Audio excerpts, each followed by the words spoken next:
أنفسنا ومن سيئات أعمالنا من يهده الله فلا مضل له ومن يضلل فلا هادي له أشهد أن لا إله إلا الله وحده لا شريك له وأشهد أن محمدا عبده ورسوله يا أيها الذين آمنوا اتقوا الله حق تقاته ولا تموتن إلا وأنتم مسلمون يا أيها الناس اتقوا ربكم الذي خلقكم من نفس واحدة وخلق منها زوجها وبث منهما رجالا كثيرا ونساء واتقوا الله الذي تساءلون به والأرحام إن الله كان عليكم رقيبا يا أيها الذين آمنوا اتقوا الله وقولوا قولا سديدا يصلح لكم أعمالكم ويغفر لكم ذنوبكم ومن يطع الله ورسوله فقد فاز فوزا عظيما أما بعد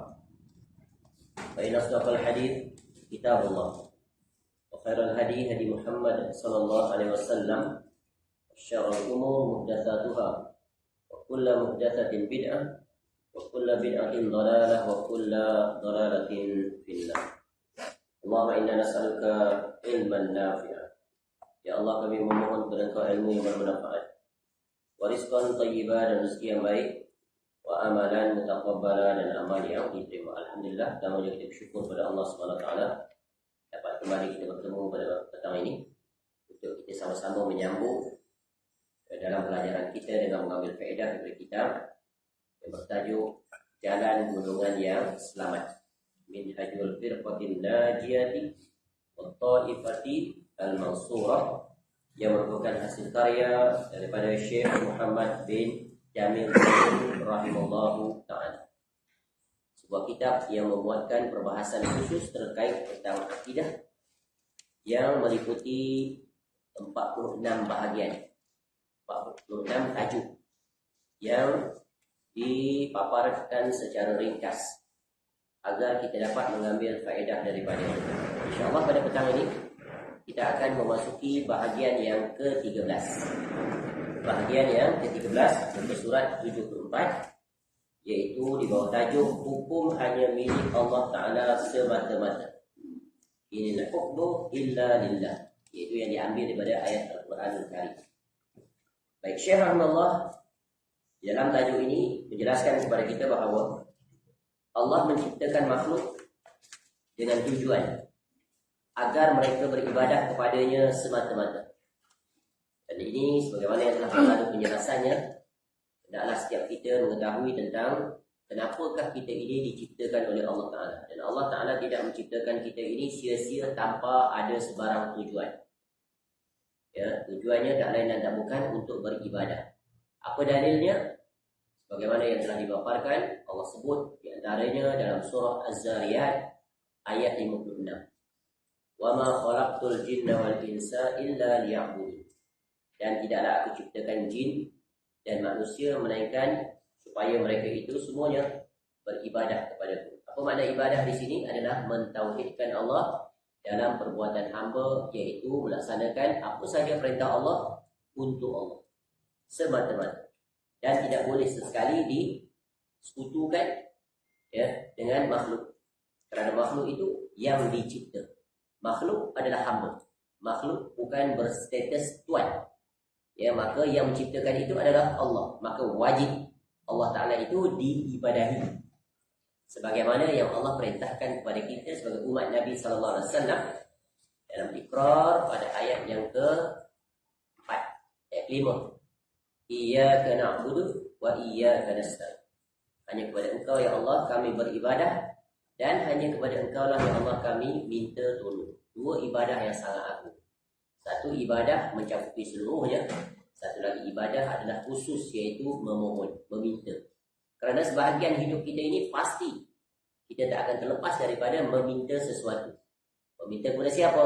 Meminta kepada Allah. Ya, walaupun di samping itu kita juga meminta kepada makhluk, tetapi hakikatnya kita meminta kepada Allah. Kerana Allah dia adalah tempat meminta. Baik, dia yang Allah mengutuskan para rasulnya untuk mengajar manusia, lalu menurunkan kitab-kitab kepada mereka sehingga dapat memberikan hukum ataupun keputusan yang benar dan adil di antara manusia. Jadi setelah dinyatakan tujuan, manusia ini perlukan iaitu petunjuk, guide, orang yang akan membimbing mereka. Membimbing kepada apa? Iaitu kenal kepada Allah.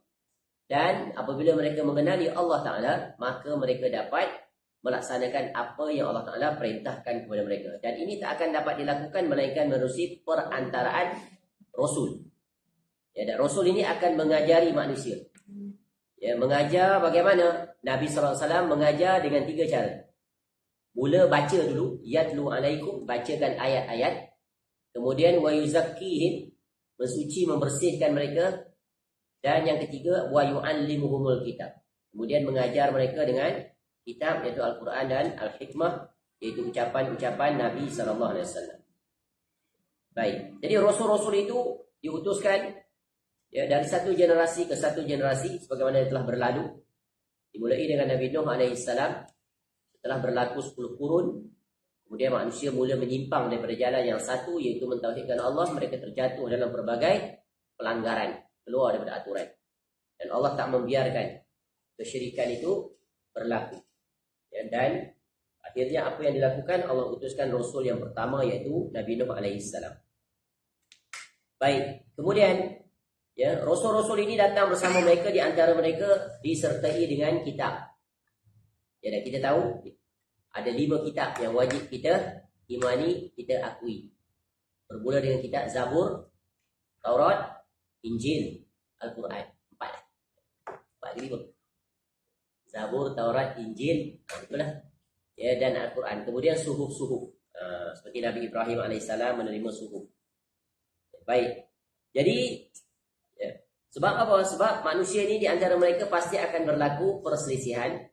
Bagaimana nak reconcile, nak selesaikan perselisihan di antara mereka, maka datanglah hukuman.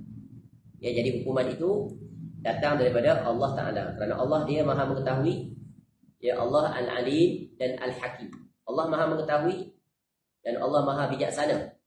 Maka didatangkan kepada manusia itu, ya, bagaimana untuk mengatur kehidupan mereka agar berjalan keadilan. Kerana Islam melarang kezaliman, maka ada panduan.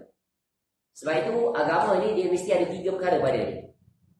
Iaitu padanya ada ajaran, ada aturan, dan ada hukum. 3 ni. Ya, ada manusia mereka boleh berjalan dengan ajaran dan aturan, tapi mereka ada di antaranya ya, mereka tidak ikut aturan. Walaupun dah diajar, tak mau ikut dia. Lalu bagaimana nak mendisiplinkan dia, nak mengatur balik dia? Maka datanglah hukuman.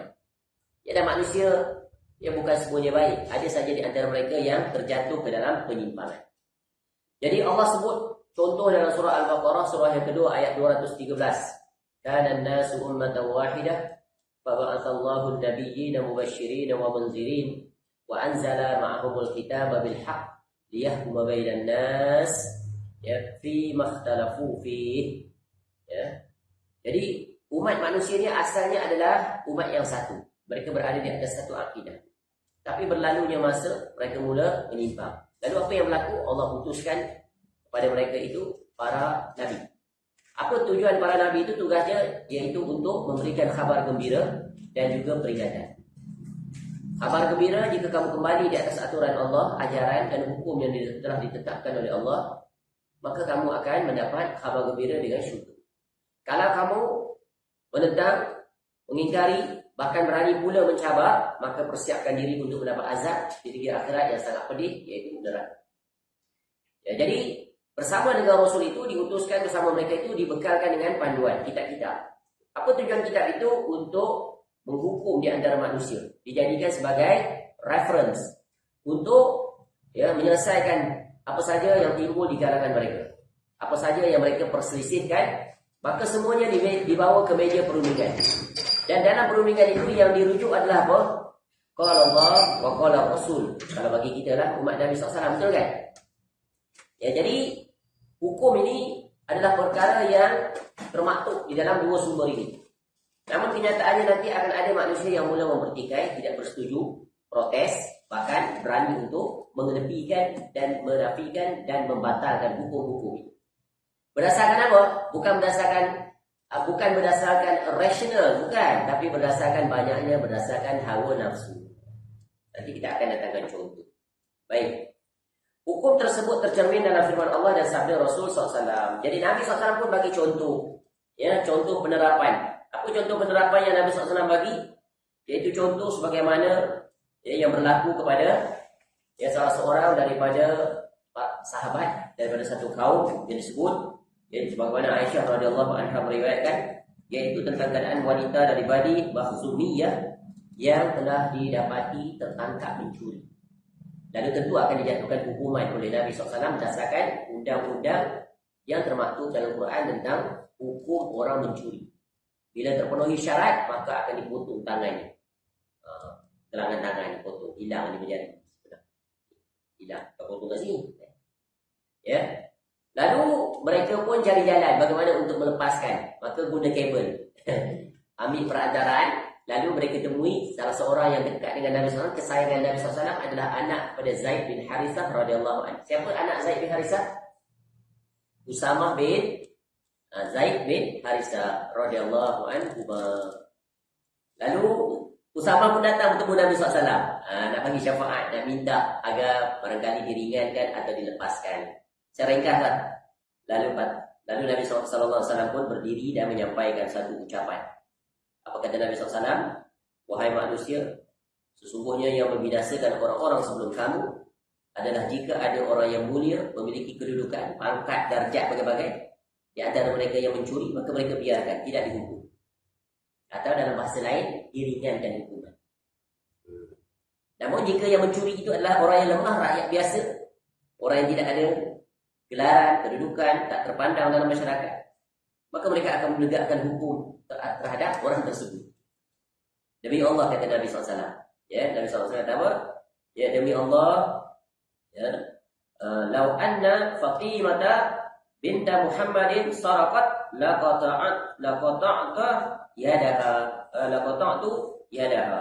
Jika yang mencuri itu anakku, Fatimah binti Muhammad sallallahu alaihi wasallam, pasti ya, aku sendiri yang akan potong tangan. Inilah dia keadilan. Apa yang Nabi sallallahu alaihi wasallam sebut ni realiti zaman kita. Betul kan? Betapa banyak orang-orang yang mencuri tapi disebabkan memiliki kedudukan, pangkat dan sebagainya, maka lepas dia. Kalau dihukum pun sangat ringan. Tapi kalau orang awam didapati mencuri RM100, curi telur, setahun masuk jin. Setahun tak padan. Betul kan? Jadi keadilan itu hilang. Jadi sebab itu hukuman ini dia secara teori dan praktikalnya adalah adil. Tetapi bila masuk dalam penerapan di tangan-tangan manusia yang tidak memiliki sifat takut kepada Allah, maka maka berlakulah penyimpangan daripada aturan yang telah ditetapkan oleh Allah. Jadi kena bezakan di antara aturan, ajaran dan hukum dari satu sisi dengan pelaksana dari satu sisi. Ya, akan ada perbezaan. Ya, dan ada juga akan ada persamaan, bergantung kepada pelaksana. Kalau pelaksana itu seorang yang adil, maka pasti tiga perkara tadi akan dapat diterapkan sesuai dengan apa yang Allah inginkan. Tapi realitinya adalah bertolak belakang dengan perkara tersebut. Baik, hukum-hukum itu mencakup berbagai masalah.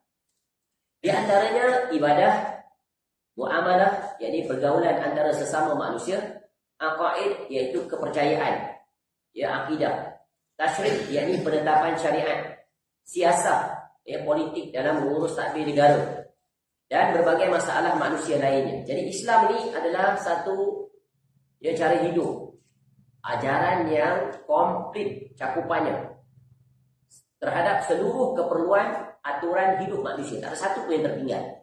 Dari sisi ibadah, lengkap. Dari sisi bagaimana manusia itu bersosial dalam masyarakat, lengkap, ada aturan. Dari sisi hubungannya dengan manusia, lengkap, ada aturan. Dari sisi urusan nikah kahwin, cerai, rujuk, semuanya lengkap. Dari sisi hak-hak di dalam kekeluargaan, berlaku cerai, anak dan sebagainya, semuanya sempurna. Lengkap, tidak ada satu pun yang tertinggal. Dan juga apa-apa saja masalah yang dihadapi oleh umat Islam, dari zaman yang serba simple sampai zaman sekarang yang serba kompleks and very complicated, pun ada penyelesaiannya. Tak ada satu yang lepas. Kerana Islam itu basic prinsipalnya ya tetap sama sampai sekarang, tak berubah. Ya, yang berubahnya ada dari sisi apa? Pelaku-pelaku manusianya. Proses-proses yang berlaku yang dihadapi. Kes-kes baru yang mendatang. Tetapi sumbernya, reference-nya tetap sama. Ya, begitulah betapa fleksibel dan ancalnya agama ini. Dia dapat menyesuaikan diri dalam apa saja keadaan. Very flexible, very fluid. Tapi agama-agama lain tak akan dapat menghadapinya. Semuanya gagal. Ya. Solution masalah yang banyak berlaku ni tak akan dapat diselesaikan melainkan dengan agama. Apa saja. Dalam isu-isu yang kamu sukai atau yang kamu tak sukai. Baik. Yang pertama, Syekh Rahimahullah menyebut hukum dalam akidah. Yang pertama kali diserukan oleh para rasul alaihi wassalatu wassalam adalah pelurusan akidah serta mengajak manusia kepada tauhid. Nah, sebagaimana saya sebut ayat tadi, para mufassir menafsirkan tentang ayat itu terkait tentang penyimpangan pertama. Lalu Allah utus Nabi Nuh alaihissalam untuk diluruskan kembali tentang tauhid. Sebab itu hukum hakam ni yang diperintahkan oleh Allah dalam agama kita ini, tak lain dan tak bukan hukum itu adalah kemuncak. Dia punya final solution. Ya, jalan akhir. Ya, jalan awalnya adalah beri peringatan, pengajaran, petunjuk. Ya, ibarat sebelum orang tu lah nak buat satu keputusan, dia kena counsel dulu, betul kan? Di coach dulu, di guide dulu, ya, di inform terlebih dahulu sebelum nak kenakan yang paling atas, iaitu jatuhkan hukuman. Jadi Islam tu hukuman tu adalah yang paling akhir. Ya, cari jalan bagaimana nak selesai. Contoh, ya, dalam agama umpamanya, ya, salah satu tujuan undang-undang ni, ya, hukum yang disebutkan sebagai qanun jinayah syariah, ya, yang terkait tentang ya 4 atau 5 perkara, iaitu tentang hukum dipanggil hukum hudud, hukum qisas, hukum takzir, dan hukum apa satu lagi? Diat. 4 ni yang dijatuhkan hukum sesuai dengan kesalahan-kesalahan yang dilakukan. Tak lain dan tak bukan semuanya itu ada bertujuan untuk menjaga 5 perkara. Ada je hukum tadi. Contoh hukum hudud umpamanya. Hukum hudud itu ya adalah hukuman yang tak boleh ditukar ganti. Tak boleh tukar. Ya, tak boleh ganti dengan duit. Contohnya perzinaan. Tak boleh ganti dengan penjara, tak boleh dia. Dia mesti dijatuhkan hukuman. Ya. Kalau perzinaan itu berlaku bagi dua-dua yang belum pernah berkahwin, maka disebat 100 kali dan dibuang negeri selama setahun. Kalau pernah berkahwin, maka dijatuhkan hukuman rejam sampai mati dengan dibaling lontar batu yang sederhana saiznya. Tak boleh ganti. Tak boleh dipenjara ke, bayar denda ke, tak boleh. Ya, contoh. Tapi kalau dia boleh. Contoh pembunuhan. Ya, dapat konsen daripada keluarga, okey boleh. Selamat daripada dijatuhkan hukuman bunuh. Ya, tapi dengan syarat bayar 5 juta. Orang kaya ada duit nak 10 juta boleh dibagi. Jauh terlebih nilai. Bayar, settle. Itu agama membenarkan. Tengok agama kita ada solution, cuba. Ya, agama lain mana ada? Contoh. Dan banyak lagi nanti contoh datang. Semuanya nak jaga apa ni? Undang-undang Islam ni, hukum yang Allah perintahkan ini, nak jaga 5. Satu, nak jaga agama. Ya, jangan manusia itu dah berada di atas tauhid, dia jatuh dalam kesyirikan dan menyebabkan dia jadi kafir. Atau dia sewenang-wenang je, hari ini Islam, esok kafir, dia tukar. Ya, ada pintu-pintu tutup dulu. Jangan jatuh ke dalam kesyirikan. Dah jatuh, ya, lalu ditangkap. Lalu dinasihati terlebih dahulu. Pemulihan akidah dulu. Degil juga, tak mau juga dia tetap dengan kenyataannya. Ya. Contoh yang boleh menyebabkan terjatuh seperti menghina Nabi SAW, betul kan? Saya tak nak suami macam Nabi SAW, tak adil. Contoh. Ada tak orang seperti itu? Ada sangat-sangat. Dibiar berdosa, ajaib.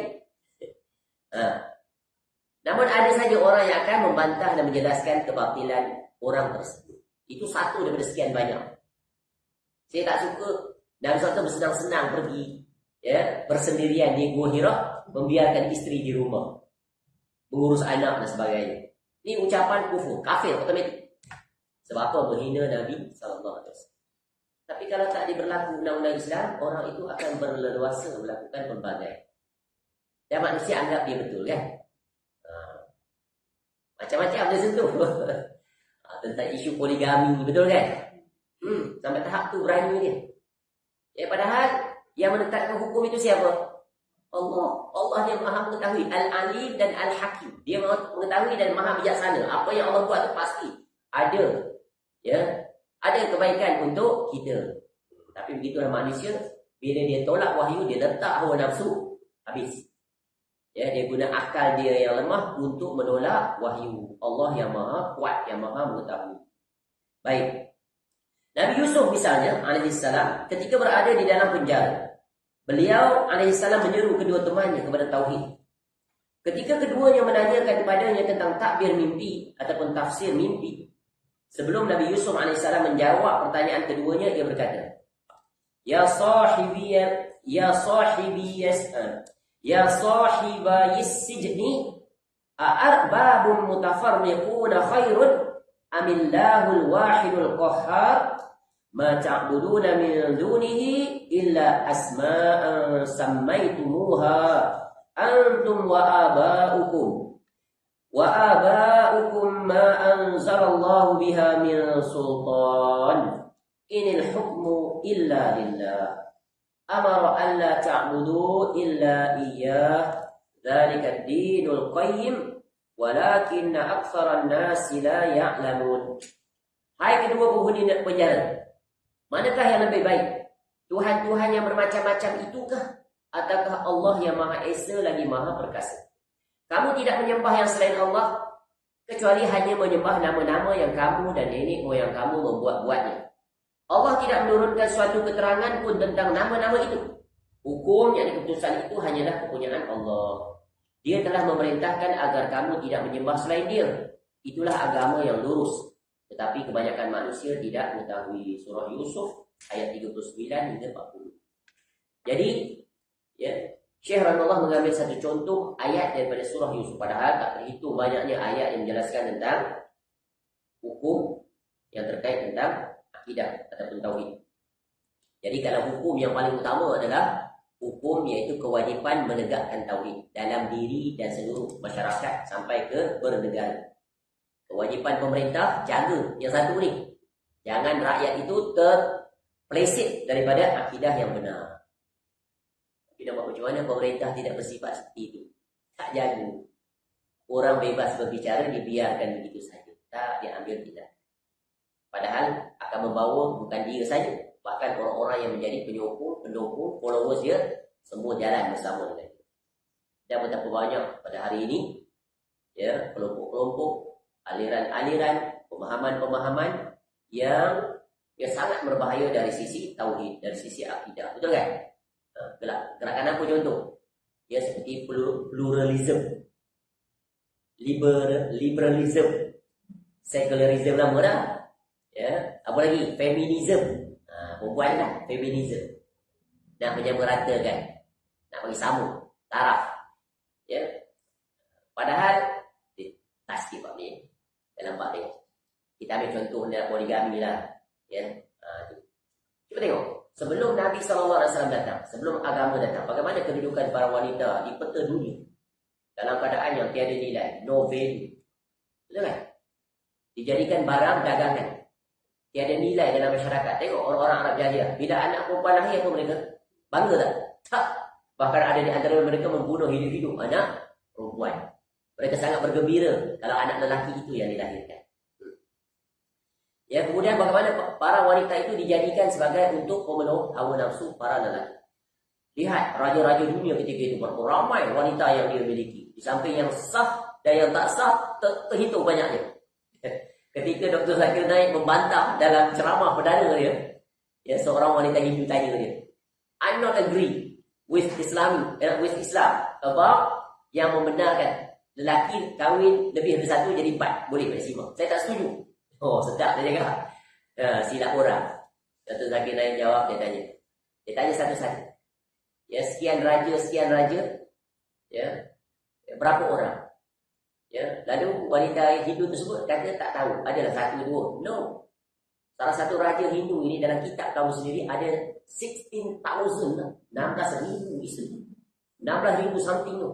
Tu dalam kitab tulis. Kitab dia sebut. Exactly, you can refer. Betul, Zakir Naik dia cakap bukan berdasarkan platform dia tu. Actual from his memory.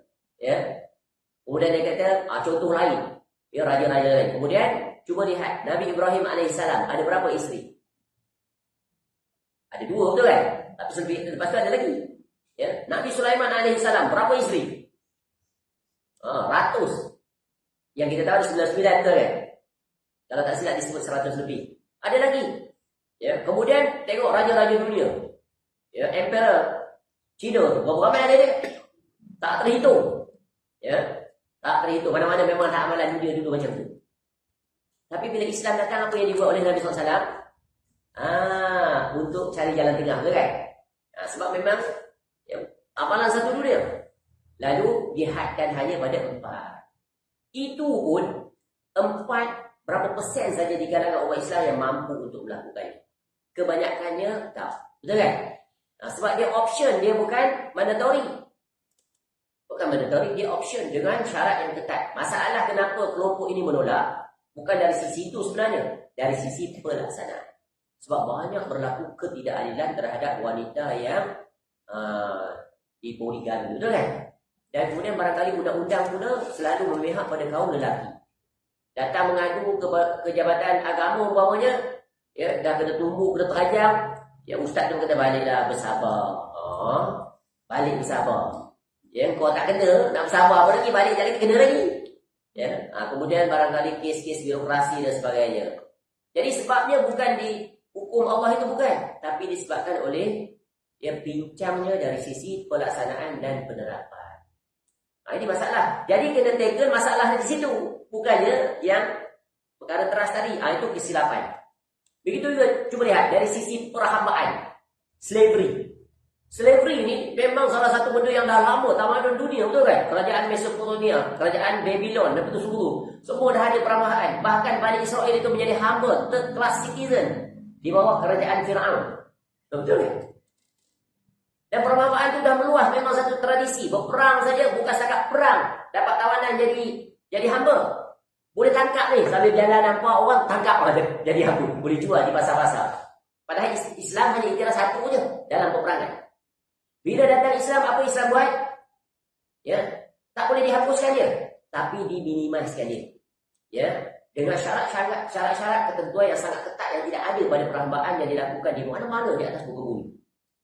Contoh, bila perambaan sebelum Islam datang, bagaimana hak mereka? Tiada hak. Betul kan?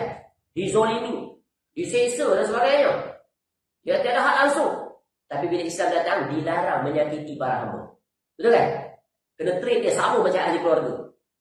Kemudian digalakkan pula untuk mereka itu dibebaskan. Apa bukti?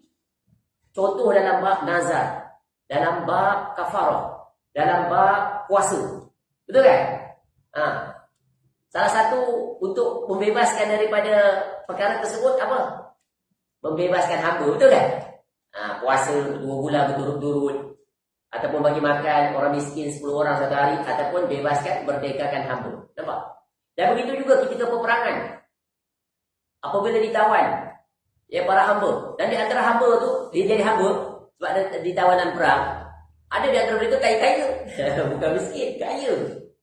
Ya sepertinya adik ataupun abang Mus'ab bin Umair radhiyallahu anhu, ketika dia ditangkap, dia berada di pihak kafir musyrikin, dia minta dibebaskan. Tak.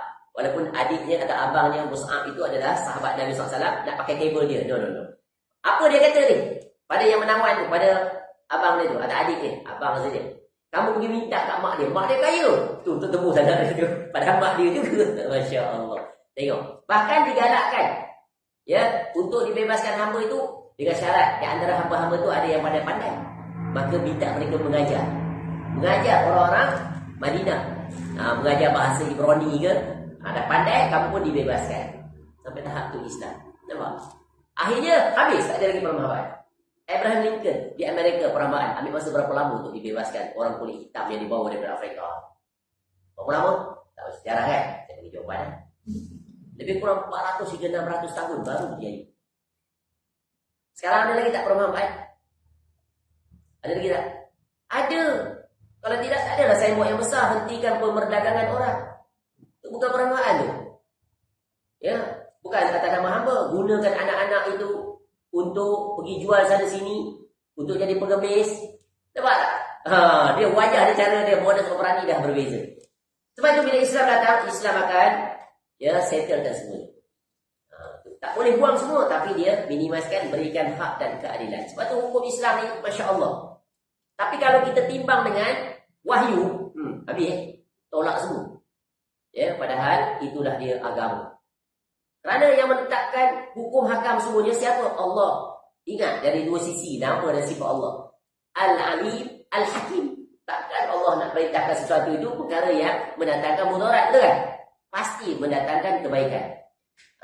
Tu. Berbeza kan di antara hukum dan pelaksanaan. Kalau pelaksanaannya yang tak betul, maka dibetulkan di situ. Jangan ditolak hukum itu. Kalau ditolak hukum itu, maka boleh terbatal keislaman. Walaupun kita tidak berbuat. Ini berbahaya. Sebab itu wajib kita tunduk terhadap apa yang Allah perintahkan.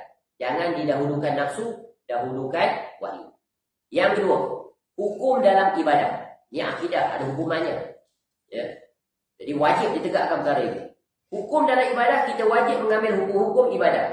Baik solat, zakat, haji maupun lainnya daripada Al-Quran dan hadis sahih. Sebagai realisasi dari sabda Rasulullah SAW. Ya, sallu kama ra'aitumuni usalli. Solatlah kamu sebagaimana kamu lihat aku solat. Muttafaqun alaih. Khuzu anni manasikakum. Ambillah teladan dariku dalam tata cara ibadah hajimu. Dan merupakan penerapan dari ucapan para imam mujtahid. Jika hadis itu sahih, maka ia adalah mazhabku.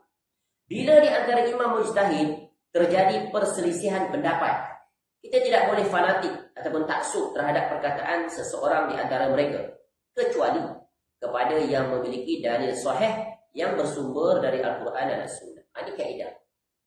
Sebab pasti akan ada perselisihan di kalangan para ulama. Namun dalam perselisihan itu bila ada ketetapan dan pilihan yang boleh kita buat daripada perselisihan itu, ada pendapat yang tepat, maka kita kena balik kepada pendapat yang tepat. Yang berlaku sekarang terkadang banyak berlaku taksub mazhab. Oh, saya mazhab Syafi'i. Ya. Saya tak nak ikut mazhab lain. Ya, walaupun mazhab lain itu pendapatnya lebih kuat. Contoh dalam mazhab Abu Hanifah, mazhab Hanafi, kalau kita tengok mereka itu solat, dia tak angkat tangan. Ya, takbir perpindahan intiqal tu naik daripada tahiyat awal, dan juga ketika kita takbir perpindahan ke rukuk, naik daripada rukuk, dan juga ketika kita naik daripada tahiyat awal, dia tak angkat. Padahal hadis sahih mengatakan Nabi SAW buat begitu. Nampak? Hadis sahih. Ya. Ini kenapa ni? Kerana dia fanatik mazhab Hanafi. Ya, sebab Imam Rabbah kata begitu, maka dia ikut. Padahal hadis sahih, kalau kita belajar tata cara sifat solat Nabi SAW, akan ditunjukkan hadis itu. Maka setelah kita mengetahui bahawa Nabi SAW berbuat seperti itu, kita buatlah. Sebab jelas, betul kan?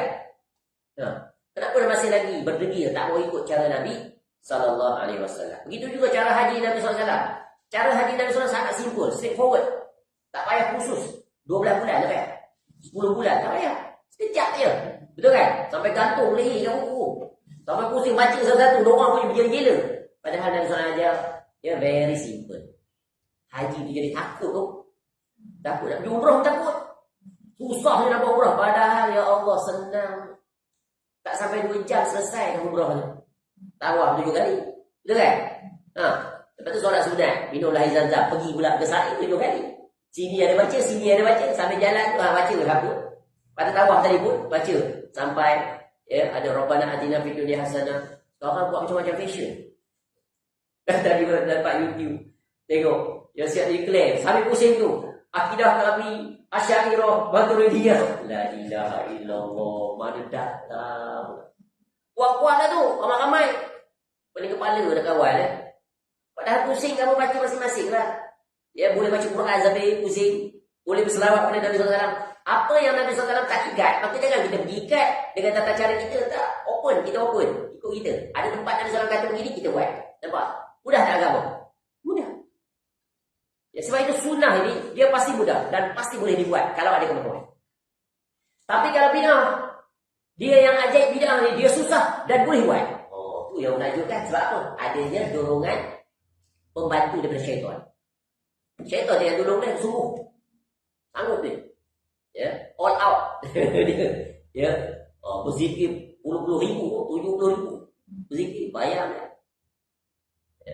Punya banyak, tak terhitung. Macam-macam mereka buat. Tu. Jadi sebab itu, dalam ibadah ni wajib ikut cara Nabi SAW. Maka kita akan rasa tenang, aman, rasa nikmat. Nikmat. Kalau kita ikut cara Nabi SAW, kita tahu, oh saya takbir ni cara Nabi SAW. Nampak macam cara Nabi SAW. Tetapi banyak orang yang tak teliti solat. Dia solat takbir ikut dia. Cuba tengok. Pelbagai versi takbir. Cuba tengok. Dalam satu soft tu kita cuba observe. Tengok takbir. Macam mana betul ada kan? Macam dia ada. Angkat tinggi tak turun-turun pun ada. Turun tiba-tiba terjun. Allah. Macam tu pun. Tak jadi. Angkat lagi. Tu belum sorry lagi. Puluh-puluh kali bersorry. Imam dah habis. Yang peliknya imam ketika dah habis. Surah nak rukuk elok. Ya Allah. Baca. Nasib steady. Tu penyakit. Ya, penyakit kalau tak ikut sunnah dia akan dapat was-was. Pasti. Ya. Sebelum nak sorry tu macam-macam bacaan lagi.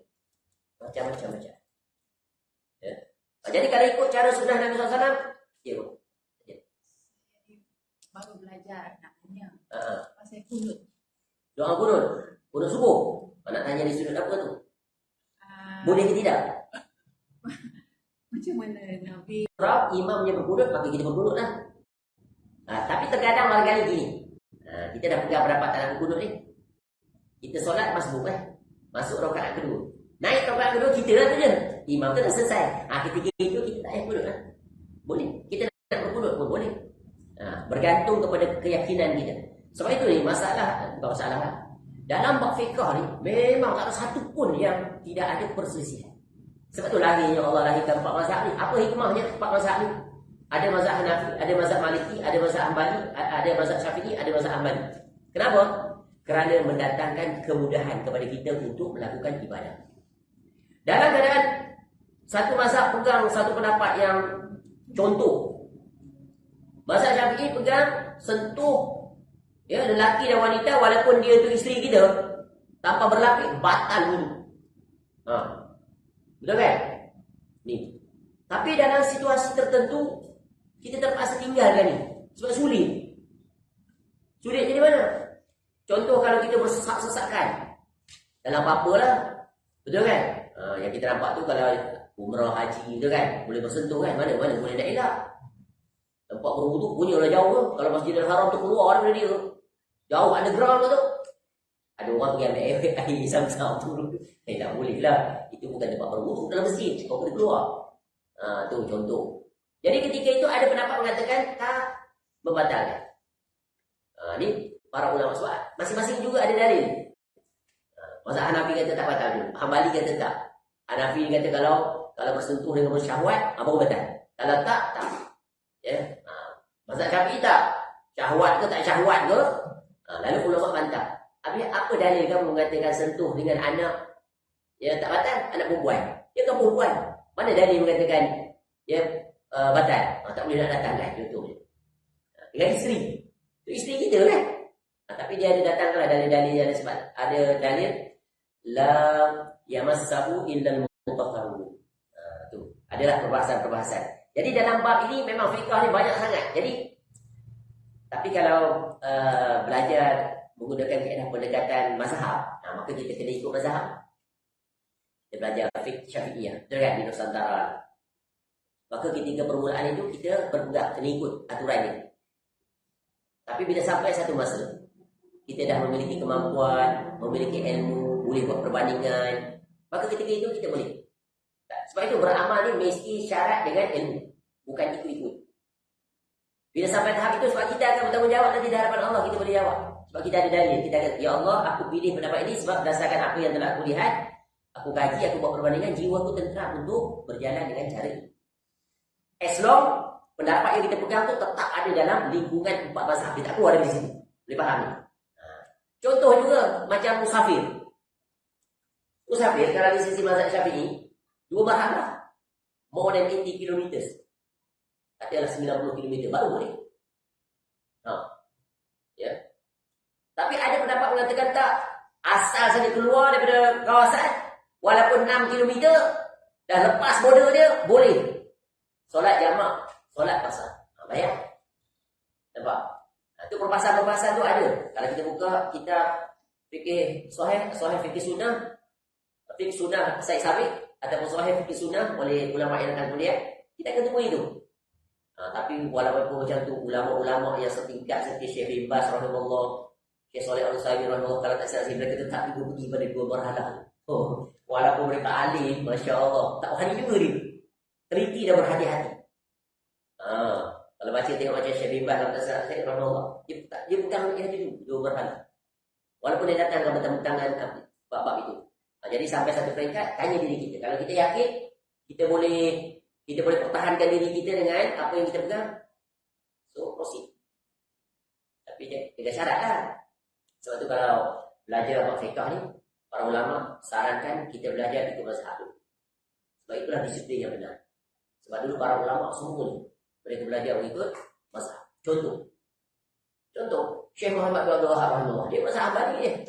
Dia alim dia. Mujahid lagi. Muslim lagi. Tapi dia tetap mazhab pokok dia adalah mazhab Hambali. Maknanya semua mereka itu telah dididik akan ada disiplin dia dari sisi 4 mazhab. 4. Jadi kalau kita mazhab Syafi'i, kita belajar ya, kitab-kitab fiqh yang paling asas, contoh ya matan Abi Suja, ya Safi dan belajar dan macam-macam lagi lah. Kemudian baru naik. Ya. Tapi zaman sekarang ada orang tu belajar perbandingan mazhab tu. Oh, ni berapa ni jadi satu juga. Oh, ya itu dia. Itu rosak. Ini ada perbahasan lain lah. Ya. Panjang tu cerita buat. Tapi cuba katakan. Jadi kesimpulannya tadi adalah adapun kunut subuh itu, ya, kalau kita mengikuti mazhab Syafi'i, maka dia ada sunat muakkadah. Kalau mazhab Hambali dia tak berkunut. Macam di Mekah Madinah kan, ada dia kunut. Nah, sebab Imam Ahmad rahimahullah memandang hadis itu dari sisi itu. Kalau mazhab Hanafi berkunut tak? Tak juga kan? Mazhab Maliki dia berkunut. Tapi sebelum rukuk. Kalau mazhab Syafi'i selepas rukuk. Jadi ini kalau kita tengok bukan cara-cara orang. Ya, alim ni, mustahid, hebat. Jadi kita nak selamat, nak tengok yang mana yang kita nak ikut. Baik, seterusnya. Yang ketiga, hukum dalam muamalah. Hukum dalam muamalah iaitu pergaulan antara sesama manusia. Ini dari sisi apa? Society punya interaction. Baik yang berupa jual beli, pinjam meminjam, sewa menyewa dan lain-lain sebagainya. Ini aturan sesama manusia. Makan minum, pakaian, pembagian harta, nikah kahwin. Ini semua aturan manusia. Dan semuanya ini kita akan temui dalam perbahasan kitab fiqh. Tapi masalahnya kita di masyarakat kita tak belajar kitab fiqh sampai sini. Masjid-masjid surau hanya mengajar apa? Kebanyakannya mengajar fiqh yang awal, fiqh taharah, fiqh solat, fiqh wudu, tayamum pun kalau tak ada, barangkali tak tahu nak buat. Katalah belajar habis apa tu. Tapi atas lagi, ya, seperti ini, bab jual beli.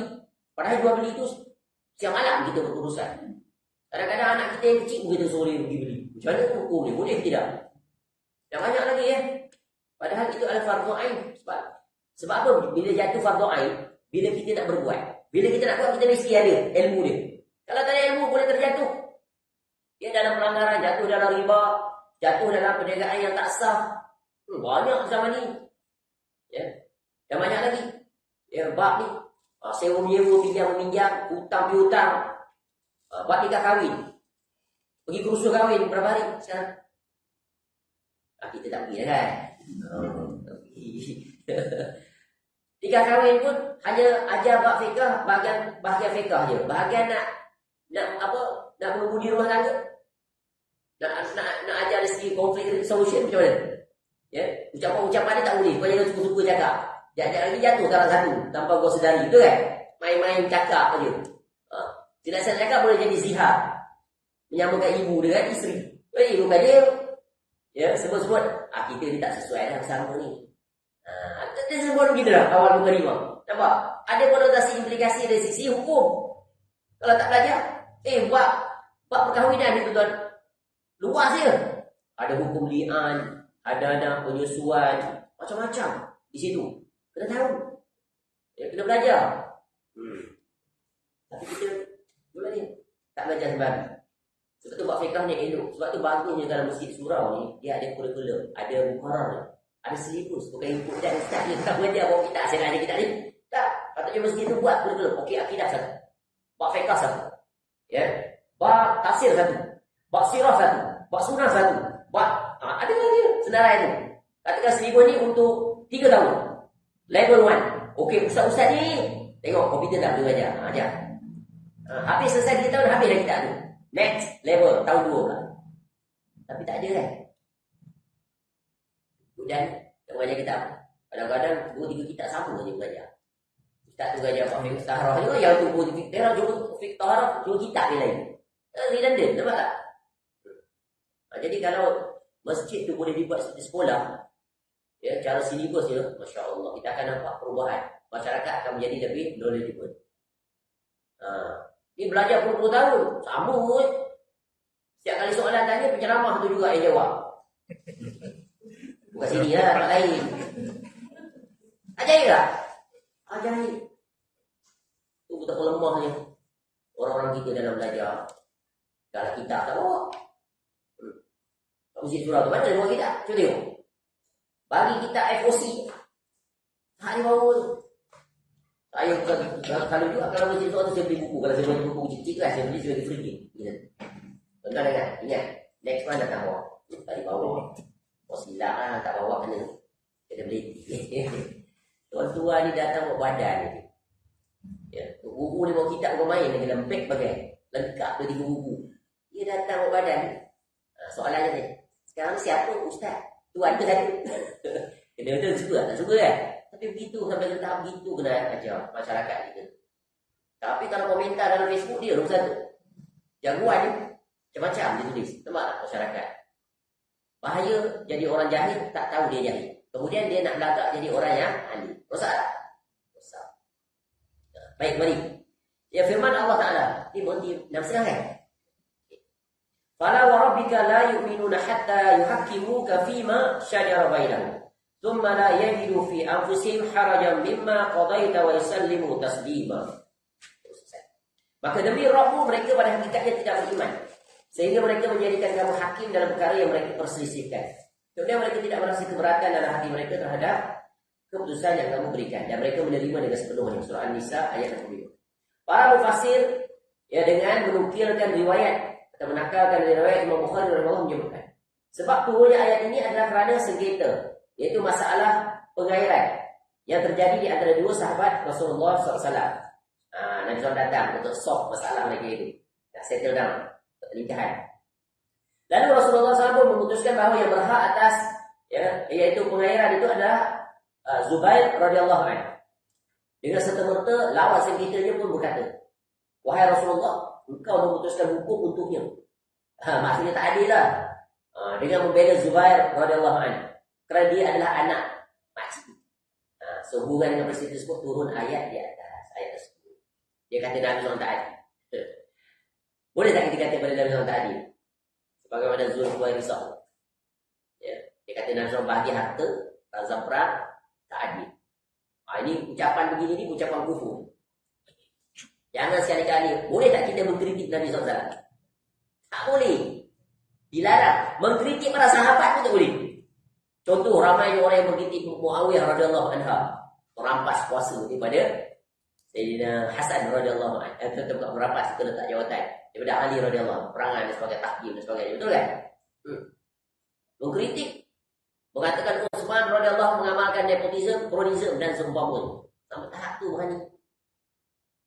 Sahabat pun dilarang, apatah lagi Nabi SAW. Jangan sekali-kali mengkritik ya ataupun tidak bersetuju. Tengok. Kalau para sahabat Nabi SAW immediately tegur. Betul kan? Tu. Jadi apa-apa saja hukum yang diputuskan oleh Allah, yang diputuskan oleh Rasul, apa yang agama tetapkan wajib kita tetapkan. Walaupun kita tak setuju. Walaupun kita tak setuju. Tapi jangan sekali-kali kita tidak bersetuju dengan hukum tersebut. Itu ingat kaedah. Ya, betapa banyak hukuman yang barangkali orang di zaman sekarang tak setuju. Sebab apa? Terpengaruh dengan gerakan-gerakan pembebasan, penyamarataan. Contoh faraid, tak adillah perempuan nak masuk. Kita pakai adat Minangkabau. Untung negeri tu. Betul kan? Orang Negeri Sembilan. Patut dia tukar. Itu melanggar hukum Allah. Betul kan? Hukum apa yang ada empati kan? Barangkali wanita zaman sekarang nak kebebasan. Kebebasan dari siapa? Yang memiliki hak yang sama. Kalau boleh, yang lelaki, yang macam lelaki tak payah tutup aurat, free hair semua sekali. Bebas. Tengok orang kafir okey, maju pun. Nampak macam tu juga. Ya, dan macam-macam lagi lah. Ya. Mereka tidak bersetuju. Banyak lagi lapangan-lapangan. Sampai mereka kata imam perempuan boleh. Kalau lelaki jadi imam, perempuan pun tak jadi imam. Tu, Dr. Aminah Wadu. Bukan calon-calon orang. Profesor Dr. Aminah Wadu. Dulu jadi pensyarah di UiT ya. Dia kan? Pernah jadi pensyarah. Kemudian dijemput di Indonesia. Sebab Indonesia besar gerakan seperti itu. Bagi ya special talk tu. Tentang ni lah. Sampai boleh jadi imam dia. Seronok tu dia jadi imam dah. Laki perempuan pula berselang-seli. Nampak tak? Sampai tahap tu kerosakan manusia berani dia. Tutup aurat elok dia berubah lagi. Jadi penampilan bukan bukti kebenaran. Ui, yo, isteri dia berdikok tu sampai mata je dah. No. Kita bukan diukur di situ. Kebenaran seseorang diukur dengan pelaksanaan. Dia punya perkataan. Itulah dia agama. Sebab agama datang dengan hujah. Bukan datang dengan ya, apa yang diperagakan. Diperagakan tu memang. Tetapi ultimate dia tu diukur dengan perbuatan. Ya. Cuba tengok. Perkara penyimpangan di antara yang awal-awal. Kelompok Khawarij. Kelompok Khawarij ini sampai Ibnu Abbas radhiyallahu anhu yang datang untuk reconcile, untuk slow talk dengan mereka, nasihat mereka, betul tajuk tengok mereka tu. Penampilan yang subur, ya ahli akhirat, baca Quran rajin, malam mereka ada dah abid, hitam lagi dan menangis, baca Quran, kuat berzikir, solat malam. Tapi yang Nabi SAW sebut, mereka adalah kilabun nar, anjing-anjing neraka. Alim tapi salah pemahaman. Ilmu pun salah. Ya salah memahami agama. Sehingga betapa jahatnya Khawarij ini sanggup membunuh 3 orang utusan di antara untuk bunuh siapa? Salah satunya adalah yang mission berjaya bunuh Sayyidina Ali radhiyallahu anhu. Bayar. Siapa yang bunuh Sayyidina Ali radhiyallahu anhu? Abdul Rahman bin Muljam. Betul kan saya kalau silap? Bukan jalan-jalan Abdul Rahman bin Muljam. Kalau tak silap di zaman Umar radhiyallahu anhu, dia dah kali harta dia ke Mesir, ajar rakyat Mesir baca Quran. Qori ni, pakar Quran. Tapi kemudian terjatuh dalam Khawarij, kena pemahaman itu. Akhirnya jadi Khawarij ni. Kemudian di zaman Ali radhiyallahu anhu, ya, dia melancarkan iaitu tipu daya dan rancangan dia untuk membunuh khalifah ini. Dan juga Muawiyah dan seorang lagi, Amr bin As yang terlibat dalam peristiwa Takim. 3 antara delegasi ni pembunuh secara tak diketahui dia panggil SSC dia panggil assassinator kan. Pembunuh SSC ni dia datang ketika mana Sayyidina Ali radhiyallahu anhu nak pergi solat subuh, nak jadi imam. Dia dah tunggu. Dan pisau belati yang dia nak bunuh Sayyidina Ali radhiyallahu anhu itu pisau atau pedang diletakkan racun. Bayang. Pedang pun tak racun. Dan Nabi SAW sebut dah, kamu akan syahid. Kamu akan dibunuh. Di mana? Sayyidina Ali radhiyallahu anhu cerita pada para sahabat di sini. Akan ditotak di kepala. Dikubur-kubur. Dan berlaku apa yang disebut oleh Nabi SAW. Abdul Rahman bin tunggu. Dan dia bersama dengan pembantunya. Ya, membunuh. Ya, tapi tak mati waktu itulah. Sayyidina Ali radhiyallahu anhu. Bayang seorang yang Quran dibisanya. Hebat. Dan perancangan yang dibunuh itu lebih menakjubkan apa? Dibuat pada bulan Ramadan. Pada 15 hari bulan. Hari Jumaat kalau tak silap. Sama seperti pembunuh Utsman radhiyallahu anhu. Dibunuh khalifah yang terbaik.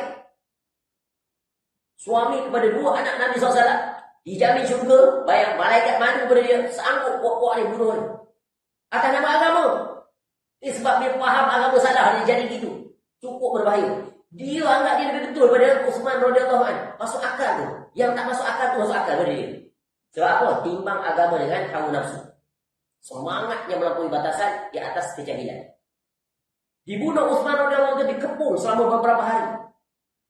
Ketika mana Utsman radhiyallahu anhu dibunuh, ketika dia sedang berpuasa dan sedang baca Quran, sampai sanggup bunuh hari. Bayang, kalau sekarang orang bunuh kita tak heran.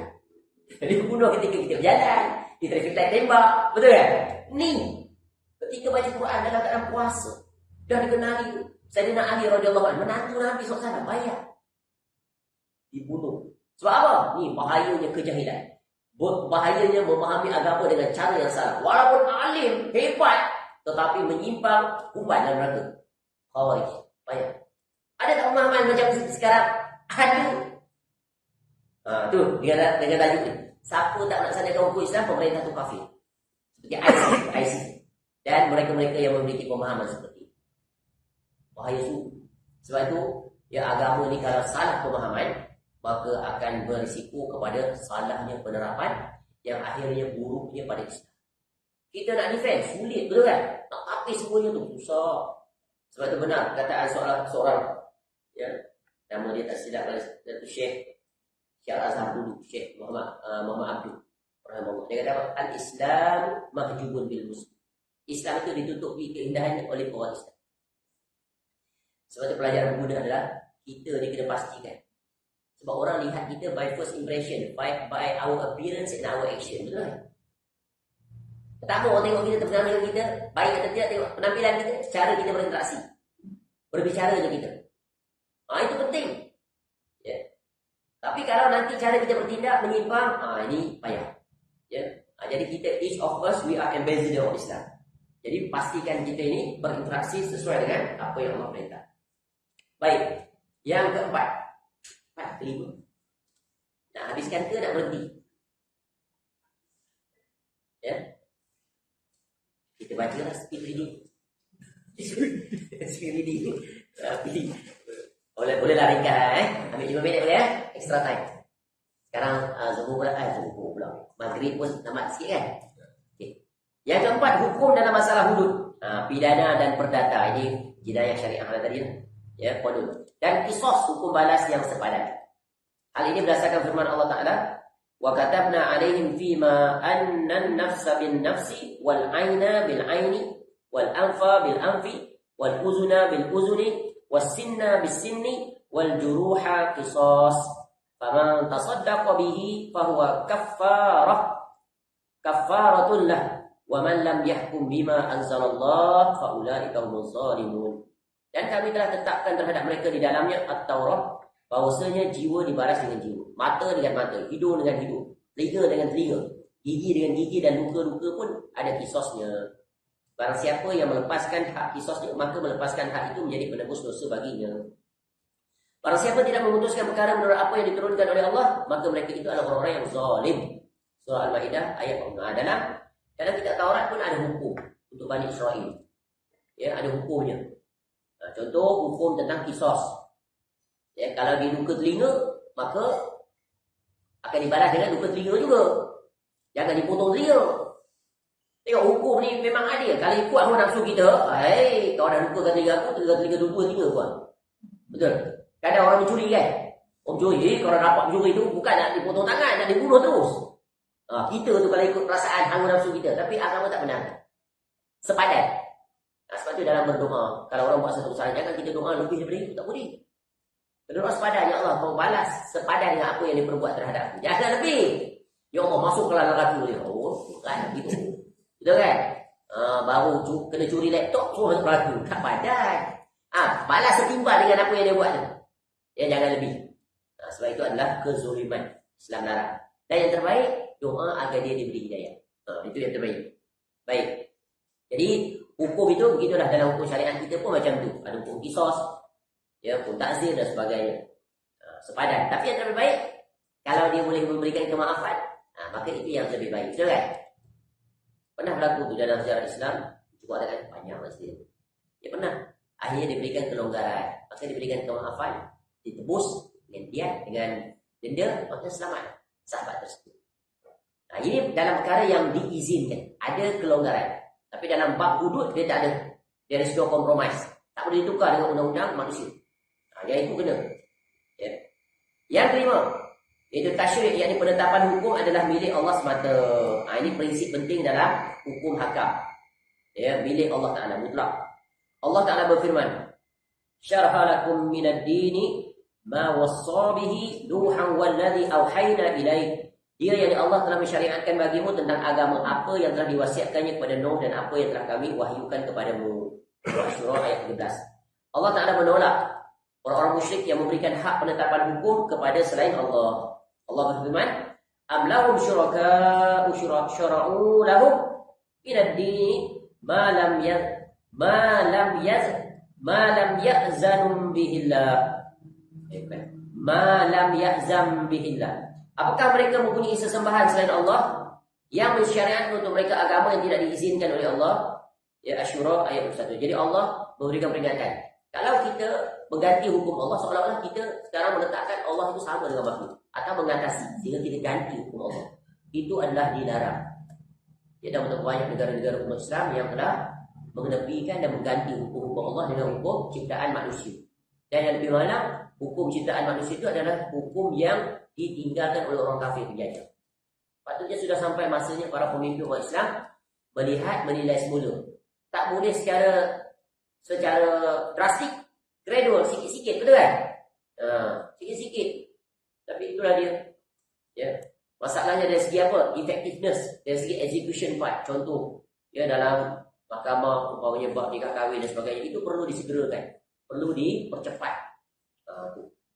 Kesimpulan, setiap umat Islam wajib menjadikan kitab suci Al-Quran dan As-Sunnah yang sahih sebagai hakim penentu hukum, merujuk kepada keduanya manakala sedang berselisih dalam segala hal, sebagaimana realisasi dari firman Allah, wa anihkum bainahum bima anzalallah, dan hendaklah kamu memutuskan perkara di antara mereka menurut apa yang diturunkan oleh Allah.